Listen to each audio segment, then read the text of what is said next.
Oke guys, welcome back to Daily Charting with Toshi, di mana kita akan daily chart your favorite cryptocurrencies. Dan sekarang kita masuk ke DCWT sesi pertama. Seperti yang kita bisa lihat di sini, market rally dengan cukup signifikan. Bahkan arguably ini masuk ke dalam kondisi pump lah ya, sebesar 4,53%. Total market cap kembali ke angka 2,81 triliun US dollars. Loh, kok bisa begini bang? Bukannya hasil FOMC-nya itu, atau lebih tepatnya interest rate decision-nya itu sesuai dengan forecast ya. Bukannya harusnya ngedam bang, soalnya kan nggak turun nih bang interest rate-nya. Nah, ini dia pentingnya kita untuk lihat keseluruhan, nggak cuma salah satu saja. Buat lo yang sudah nonton video gua kemarin malam ya, pembahasan mengenai The Feds, gua sudah bahas bahwa kita harus lihat juga nanti hasil si statementnya seperti apa, ada perkembangan apa, QT seperti apa, dan seterusnya. Nggak cuma sesimpel ngelihat ini lebih rendah atau lebih tinggi daripada forecast. Kalau ini turun berarti market ngepam. Kalau ini sama atau naik malah lebih parah, itu akan membuat market ngedam gitu. Nggak sesimpel itu ya. Nah, jadi penyebabnya apa bang? Penyebabnya adalah ini ya. Jadi benar, The Fed tidak ada rencana untuk, atau at least bukan inilah ya, adalah buat kedepannya, karena kan tahun ini 2 kali rencananya ya. Tapi untuk sekarang tidak ada penurunan interest rate. Tetapi mereka menyatakan bahwa mereka akan melambankan the pace of balance sheet reduction. Artinya apa? QT-nya akan dibuat lebih pelan. Nah, seperti yang kita tahu, kita ini adalah, atau lebih tepatnya kripto ini adalah market yang very high risk. Begitu. Ini risk on sama seperti saham, tetapi secara resiko lebih besar di kripto. Nah, apabila QT dipelankan, ini membuat orang-orang akan cenderung lebih berani untuk invest di kripto. Begitu. Bahkan kalau sampai QT-nya benar-benar sudah berhenti, masuk ke QE, disitulah altcoins akan subur. Begitu ya. Nah, jadi ini penyebab utamanya, karena The Fed menyatakan bahwa mereka akan memelankan the pace of balance sheet reduction. Begitu ya. Jadi sekali lagi pentingnya buat kita itu nggak cuma sekedar ngelihat angka yang keluar, begitu. Kita harus lihat juga nuance-nya secara keseluruhannya ya. Ya minimal buat lo yang udah dengar kemarin video soal The Fed, harusnya udah rada kebayang apa yang gue omongin di sini ya. Oke, langsung aja kita bahas detailnya. Jadi ya ini ya sudah jelas ya bahwa mereka hold interest rate mereka. Jadi tidak ada penurunan, tidak ada peningkatan begitu. Nah, seperti yang gue bilang tadi di depan ya, ini rencananya mereka di akhir tahun akan ada 0,5% penurunan interest rate begitu. Kapan nggak tahu ya, tapi rencananya target mereka tuh akan 0,5% di akhir tahun udah kepotong gitu ya. Nah, lalu beberapa outlook dari The Fed ya. Yang pertama adalah inflasi. Menurut mereka inflasi ekspektasinya akan meningkat dari 2,5 ya di Desember kemarin, ekspektasinya seperti itu, menjadi ke 2,7 begitu. Dan juga untuk economic growth ya dari 2,1 ke 1,7. Jadi menurut The Fed, outlook dari US setahun ini nggak akan terlalu bagus secara inflasi maupun ekonomi, malah makin parah dibandingkan dengan Desember kemarin gitu. Tetapi Jerome menyatakan bahwa menurut dia tidak ada alasan US bisa masuk seperti ke 1970-an. Buat lo yang sudah nonton video gue kemarin mengenai The Fed, saya harusnya juga tahu ya, gue sudah sempat bahas juga 1970-an itu inflasi gila-gilaan di Amerika ya. Dan ya statement dari The Fed sekarang adalah menurut mereka nggak ada alasan bisa sampai ke 1970-an lagi, which is good ya, karena kalau kita sampai kena era 1970-an untuk inflasinya not good ya. Lu bisa lihat sendiri lah, market di masa-masa itu benar-benar menyebalkan ya. Nah, selanjutnya untuk si balance sheet ini atau masalah QT ini kapan rencananya akan dipelankan? Rencananya QT ini akan mulai dipelankan di bulan depan begitu. Jadi ini sekarang market udah ngepam duluan ya sebelum kejadian nih. Jadi itu kita harus tahu dulu ya sebelum kejadian. Karena rencananya akan mulai nanti di bulan depan. Nah, efeknya gimana ke market ya kita harus lihat nanti saat sudah kejadian begitu. Nah, kadang-kadang orang tuh suka gini ya, terlalu terburu-buru. Wah, udah nih kalau gini caranya nanti waktu kita udah mulai bulan depan pasti akan begini, pasti akan begitu. Ya antara bilang ngedam atau ngepam sih ujung-ujungnya ya, mereka nebak-nebak. Tapi ya sama seperti hari ini juga gitu ya. Kemarin kan udah yang nebak juga. Wah, tinggal kita lihat aja nih, kalau sampai masih sama seperti forecast bakal ngedam nih. Lihat ya, taunya apa, ngepam kan. Nah, itu dia. Ya jadi ya makanya kita tuh jangan tebak-tebakan lah. Ya kan gue udah bilang berkali-kali tujuan kita ada di market itu buat bereaksi gitu. Atau bukan tujuan lah, tugas kita di market itu adalah untuk bereaksi terhadap market, bukan nebak market mau ngapain. Begitu ya. Oke, udah sih kurang lebih seperti itu ya untuk urusan the Feds. Jadi sekali lagi kalau orang nanya kenapa bang, ini kira-kira kok kripto malah rally ya, malah ngepump. Nah jawabannya adalah karena ini ya. Jadi pace untuk balance sheet akan di-reduce. Dan sebenarnya kayaknya harus ini bukan cuma buat kripto deh. Coba kita cek ya, S&P juga harusnya ngaruh ya. Karena S&P juga masuk ke dalam risk on ya. Dan jawabannya adalah, ini kenapa jadi line deh. Jadi line. Sebentar. Oke, kita coba sebentar. Kita coba yang ini. Nah, sama kan? Dia juga ada peningkatan. Begitu. So, ini lebih ke makro untuk risk on asset. Begitu. Tapi kripto mungkin lebih kerasa karena apa? Ya karena dia in the higher end untuk urusan resiko di risk on. Begitu, ya. Oke. Itu kurang lebih untuk pembahasannya mengenai the Feds ya. Dibilang bagus banget juga enggak ya, karena ada beberapa statement yang lebih cenderung pesimis untuk tahun ini begitu. Tapi at the end of the day ya, kalau menurut gua statement dari the Feds ini bisa menggolakkan market, menggerakkan market begitu ya. Tetapi at the end of the day yang paling penting adalah nanti eksekusinya seperti apa. Karena kan gue sudah bilang juga di video gue kemarin ya, the Feds itu bisa tiba-tiba berubah total dari apa yang diomongin sama yang dilakuin.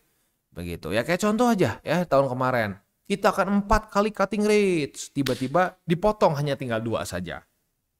Lalu 2019 ya, kita tidak ada rencana penurunan interest rate di 2019. Paling cepat di 2020. Itu bulan Juni ngomong seperti itu. Juli turun langsung. Ya. Nah, jadi statement dari the Feds ini harus kita take with a grain of salt. Begitu ya, karena bisa saja berubah dengan cepat saat terjadi sesuatu di market. Begitu ya. Oke, next economic calendar. Ini kan yang tadi subuh nih ya, tapi jangan lupa malamnya juga ada keluar lagi beberapa data penting. Dan nggak main-main juga pentingnya ya, karena ada initial jobless claim. Lalu ada juga Philadelphia Fed Manufacturing Index. Ini keluar di jam 7:30 malam. Dan di jam 9 akan ada existing home sales. Jadi buat lo yang punya posisi futures, dekat-dekat jam segini, pertimbangkan untuk tutup posisi kalau belum kena target TP. Ya, terutama buat yang konservatif. Buat yang agresif, ya minimal pasang SL lah. Ya. Itu kurang lebih untuk hari ini ya, 7:30 dan jam 9 malam. Oke, balik lagi ke chart. Untuk kondisi Bitcoin ya kita bisa di sini ya, dia ke-reject oleh 87.216. Begitu, tapi overall oke. Ya, dia kemarin tuh ngepump 5,02% ya. Reclaim EMA20. Nah untuk sekarang mungkin ya kalau kita ngomongin PR spesifik untuk Bitcoin adalah ya coba deh pertahankan EMA20 sebagai support ya. Kalau udah bisa mantul di EMA20, nah selanjutnya mungkin ya kalau bisa reclaim 87.216 gitu. Kalau sampai 87.216 bisa ke reclaim juga, nah kita mulai ada possibility untuk pecah struktur di bigger time frame begitu ya. Kalau kita zoom out kan ya, kita perhatiin di sini benar ada higher high, higher low, higher high, higher low di sini ya. Nah, tapi kalau secara zoom outnya masih lower low, lower high, lower low, lower high gitu. Dan ngomongin soal struktur, ya ini gila juga sih. 82.525 kemarin kemarin lusa ya, tanggal 18 Maret berhasil dia bertahan di atas dari struktur support dan akhirnya pada hari ini ngepump dan kembali membuat higher high. Ya, jadi untuk sekarang strukturnya kemarin sempat ada pecah kan di sini ya. Higher high, higher low, higher high, higher low. Di sini mulai membuat suatu lower high, tapi ketahan oleh 82.525 dan hari ini karena the Feds, Bitcoin ngepump dan kembali membuat higher high. Quite good ya. Nah, tetapi gue harus ingatkan satu hal. Yang mungkin ini ya kalau orang-orang yang udah mulai ke bawah FOMO nggak akan seneng ngedengarnya. Tapi I don't give, ya gue nggak peduli lah ya. Gue di sini buat bahas fakta data statistik ya. Ya kalau yang FOMOer yang pokoknya bull doang, bull boy gitu ya, ya mungkin nggak akan terlalu suka dengerin, tapi I don't care ya. Nah, gue ingatkan lagi, kita itu jebol BSB. Saat jebol BSB itu sering terjadi lower high ya. Nah, jadi masih ada potensi bisa seperti di 2024 kemarin nih. Lower high dibanting lagi ya. Jadi ada kemungkinan bisa seperti ini lagi. Ya karena ini nggak cuma sekali. Kalau cuma sekali mungkin aja ini kebenaran, ya kebetulan begitu. Tapi enggak. Kita bisa tarik lagi ke belakang, ya. Contoh lagi lower high, lihat. Jebol ke bawah, jebol dari BSB, dia membuat suatu lower high ke banting lagi. Gitu. Jadi gue bukan bilang pasti ke banting lagi, ya. Tapi gue mau bilang bahwa ada possibility bisa terjadi lower high. Nah, kalau lu mempersiapkan skenario terburuknya, itu lu mempersiapkan ada kemungkinan nih seperti ini. Udah jebol, kita udah kayak dikasih harapan karena ini rally dulu nih ya. Ini ngepam dalam seminggu 5,46%, di sini ngepam 16,04%, bener ya. Dan apa yang terjadi? Ke-reject lagi oleh BSB dan lanjut membuat lower low. Nah, selama lu siap dengan potensi seperti ini, resiko seperti ini akan lebih enak. Begitu. Seperti yang gue sudah bilang di video-video gue kemarin, ya, kita lebih baik mempersiapkan skenario yang paling kita tidak mau, yang paling kita reluctant, gitu. Tapi kalau kita sudah siap dengan skenario yang paling nggak enak, sampai kejadiannya lebih indah, seperti di sini contohnya mungkin ya, udah jebol, nggak membuat lower high nih, ya langsung V-shape recovery. Nah itu jadi seneng. Tapi statistiknya lebih banyak lower high dulu, karena V-shape seperti ini hanya 2 kali yang gue tahu ya saat jebol BSB. 1 dan yang kedua di sini. Ya, wah, udah gitu. Dan kalau mau ngomong, dua-duanya ini ketarik oleh ya kalau ini V-shape karena COVID ya, COVID terus banyak money printing, QE lah begitu. QE kan ke-trigger di sini nih. QE di 2020 tuh ke-trigger waktu masa-masa COVID ya. Nah di sini ke-trigger karena hype dari hype dari ETF spot, seingat gue ya. Coba bener nggak ya? Hype dari, yes benar ya, ini ketarik oleh hype dari ETF spot. Nah kali ini nggak tahu apakah kita akan punya hype yang sama untuk bisa V-shape.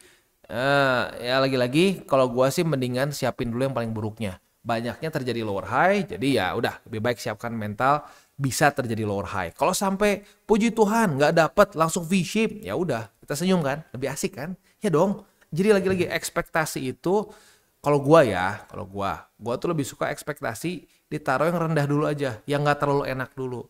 Kalau sampai dapat yang enak, lu jadi happy. Nah kalau kebalik, itu malah jadi nggak enak ya. Lu pengen yang paling bagus, ekspektasi yang paling the best, tahunya nggak kejadian, wah muring-muring ya. Apa bukan muring, apa ya? Murung-murung, kok muring sih ya. Uring-uringan, itu kayaknya gue mau ngomong murung sama uring-uringan, jadi nyampur, jadi muring ya. Oke, jadi itu aja sih ya. Gue ingatkan masih ada resiko seperti itu ya. Oke, next kita akan lihat dulu indeks dolar. Untuk indeks dolar kondisinya itu kemarin sempat nge-weak tetapi masih tetap lemah ya.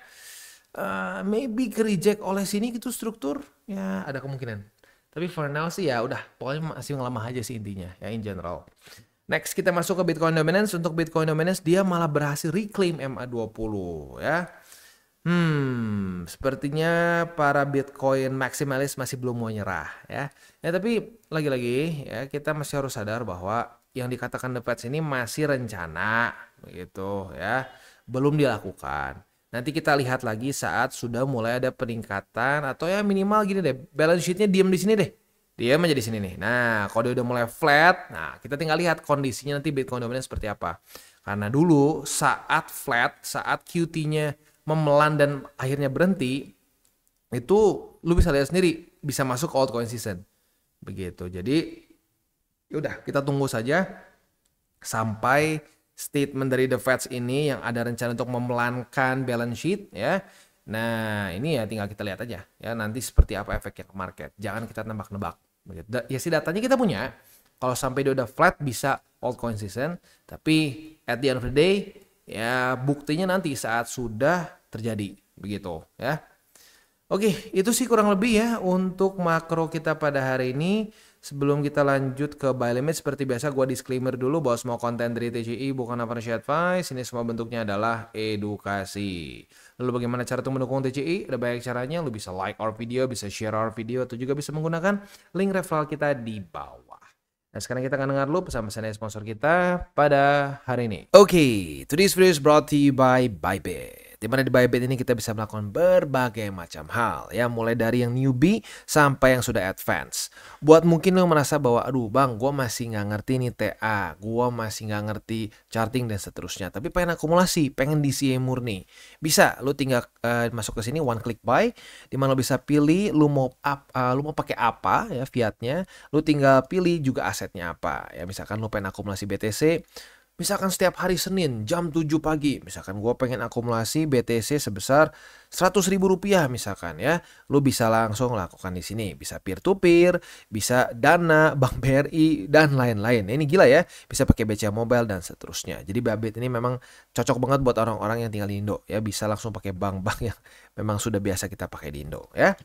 Nah, buat yang intermediate sampai advance juga di sini ada spot, nah, dan juga ada leverage tokens, dan tentu juga ada derivatives trading, di mana kita bisa menggunakan kontrak yang USDT maupun USDC. Jadi di sini lo bisa pakai USDC ya, karena nggak semua exchanger bisa menerima untuk futuresnya pakai USDC ya. Dan tentunya juga lo bisa earning bunga juga dari kripto lo dan lain-lain. Dan tentu juga di sini kita bisa melakukan copy trade ya, di mana copy trade dari Bybit ini sudah cukup terkenal ya, dan kita bisa mendapatkan keuntungan juga. First copy trade kita bisa ada protection 100 USDT loss coverage ya, dan seterusnya ya. Jadi buat lo yang tertarik bisa silakan pakai, klik di link referral kita di bawah. Oke, dan sekarang kita masuk ke Bitcoin. Untuk Bitcoin sayangnya tidak dapat posisi long. Kalau posisi long sebenarnya asik, udah profit ya, tapi ya sudahlah. Namanya belum rezeki, ya sudah, jangan dipaksakan ya. Nah, untuk sekarang sudah terjadi retest pertama di angka 87.216 sebagai resisten. Kita lihat besok pagi. Kalau besok pagi daily close dia masih di bawah dari 87.216, kita bisa limit posisi short. Retest kedua langsung kebuka posisi shortnya, dan target TP bisa di MA20 ya. Nah, untuk posisi spot sekarang ada di MA20, MA200, dan juga ada di 84.000 lebih 89 USD gitu ya. Itu kurang lebih untuk setup di Bitcoin ya. Langsung kita masuk aja ke Ethereum. Untuk Ethereum kita bisa di sini coba kita lihat kondisinya seperti apa. Oke. Yang konservatif kan udah profit nih kemarin ya, di tanggal 18 Maret ya, udah profit kena target TP. Sayangnya bagi yang agresif yang masih mempertahankan posisi shortnya kena cut loss begitu ya. Ya, jadi lagi-lagi ini ada reminder, yang agresif tuh bukan berarti profitnya lebih gede, enggak ya. Agresif dan konservatif ini masalah risk tolerance lo. Lo seberapa kuat menahan ya resiko begitu. Kalau nggak terlalu kuat ya jangan dipaksakan begitu ya. Oke, jadi sekali lagi buat yang konservatif udah profit kemarin tanggal 18 Maret, yang agresif sayangnya cut loss ya.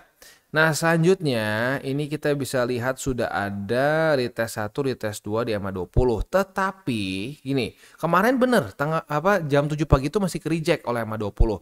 Tetapi MA20 turunnya cukup steep ya, cukup cukup tajam lah ya.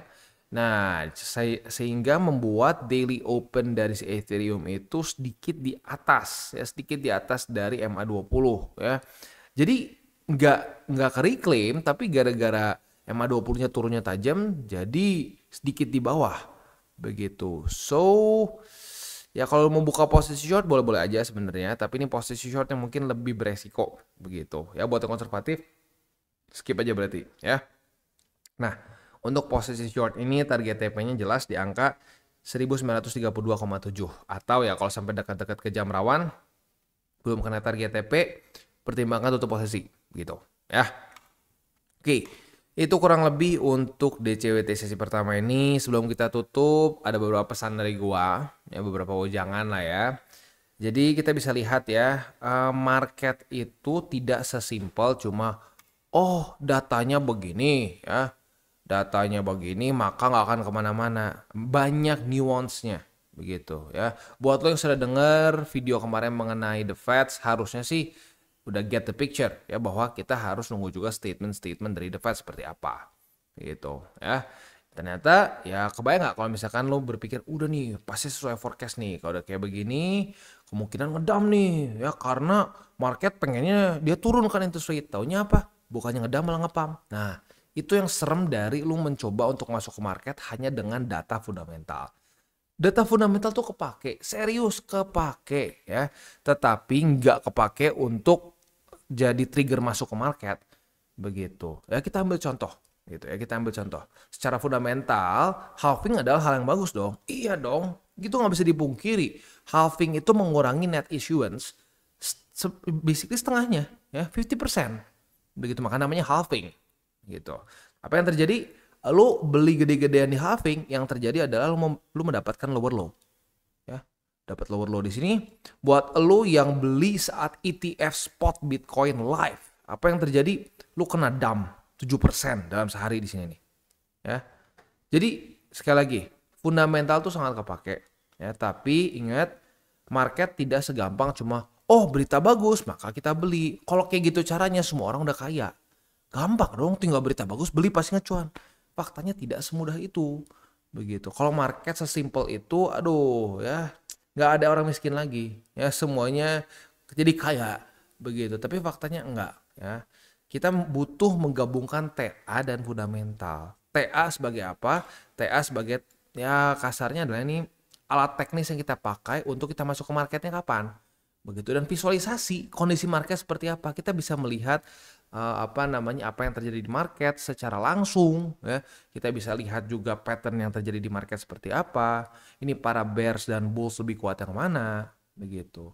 Nah, janganlah sampai kita bersembunyi dalam kemalasan kita ya, karena banyak orang yang sebenarnya tuh males aja gitu belajar TA, jadi bilang TA tuh nggak guna sebenarnya, udah yang benar tuh cuma news. Oh ya, selamat buat lo yang ngikutin news nih ya, cuma ngikutin news aja ya, nggak bener-bener dibaca dengan baik, nggak dianalisa dengan baik. Oh harusnya kayak begini ngedam dong ya, loh hasilnya nggak turun lagi, orang kan pengennya turun, ini nggak turun harusnya ngedam, taunya nggak akan ngepam gitu. Ternyata apa, ada statement tertentu yang lain yang membuat market melihat ini sebagai suatu pertanda yang baik untuk kripto. Nah itu ya.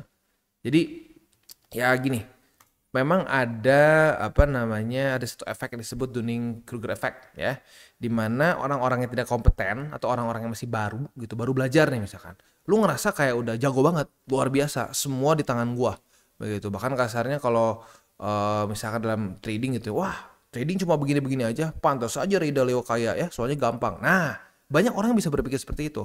Dan jangan salah, gue pun pernah ngerasain seperti itu saat pertama kali belajar investing dan trading. Gue pikir, gampang ya, TA cuma begini-begini, fundamental cuma baca begini, ini hasilnya bagus bahkan akan naik, ini hasilnya jelek akan turun. Ternyata nggak semudah itu. Begitu. Ya jadi, ya ini semoga jadi wake up call mungkin buat orang-orang yang masih berpikiran bahwa market tuh gampang. Ya, tinggal lihat aja berita, tinggal lihat begini. TA gampang, tinggal mantul di sini profit. Nggak ada yang seperti itu ya. Itu kenyataan pahit di market. Ya makanya kenapa cara yang menurut gua paling efektif adalah DCA. Begitu. Karena DCA tidak mendewakan support tertentu, ya. DCA tidak membuat janji-janji palsu di mana di sini adalah last bottom, setelah ini akan ngepam. Nggak ada. Ya dengan kita melakukan DCA, menurut gua secara tidak langsung kita menyadari bahwa kita nggak kontrol market. Kalau sampai dia turun lagi ya kita beli lagi. Nah gitu loh. Berbeda sekali mentalitasnya dengan orang-orang yang mencari indikator paling sakti, paling nggak mungkin salah. Gitu. Karena yang mereka harapkan apa? Setelah sudah kena indikator itu akan langsung mantul mereka kaya. Nah itu adalah isapan jempol seperti itu ya. Dan ya itu memang salah satu jurus dukun juga gitu untuk membuat orang-orang tertarik sama kelas-kelas dia atau course dia atau apapun itulah. Begitu. Ada indikator sakti yang pasti benar. Faktanya tidak ada. Karena gue sudah pernah berapa kali kena seperti itu dan ujung-ujungnya enggak. Ujung-ujungnya saat terjadi kesalahan mereka bilang, ini nggak dihitung. Ini nggak dihitung salah karena ada kasus khusus di market A, B, C, D, E, F, G. Harusnya tidak seperti ini. Jadi intinya apa? Bukan salah saya, salah market. Nah, gitu. Nah itu bullshit. Jadi semoga mindset kita pelan-pelan jadi lebih benar. Gitu. Ya karena seperti yang gue sudah sering katakan, TA fundamental penting, tapi kalau mau dibilang aset utama dari investor yang sukses adalah mindset yang tepat. Mindsetnya salah, TA-nya bagus, fundamentalnya ngerti luar biasa, bisa telepon Om Jerome gitu ya, tetap aja hancur. Ya. Oke, kita tutup dengan 3 golden rules. Jangan pakai uang panas, jangan over leverage, berpikirlah jangka panjang. Dan yang terakhir kita tutup dengan salam tabur tuai. Apa yang lo tabur akan lo tuai, jadi taburlah sebanyak mungkin hal baik. Oke guys, jadi itu adalah akhir dari segmen DCWT kita pada hari ini. Dan jangan lupa bagi kalian yang merasakan manfaat dari segmen ini, jangan lupa untuk share ke teman-teman kalian. Dan apabila lu pengen mensupport channel kita, ya TCI, jangan lupa untuk menggunakan link referral kita di bawah. Nggak wajib, ya, tetapi apabila lu menggunakan link referral kita di bawah, ada macam-macam, ya, dari Bybit, Huobi, Maxi, toko kripto, dan banyak lagi, ya. Ya, walaupun nggak wajib, tapi kalau menggunakan link referral kita, lu secara langsung membantu perkembangan dari TCI. Dan satu lagi, jangan lupa juga untuk join Telegram group kita, di mana kita bisa ngobrol-ngobrol santai mengenai dunia cryptocurrency secara dua arah. So, jangan lupa untuk like, subscribe, klik the bell icon, and see you on the next video.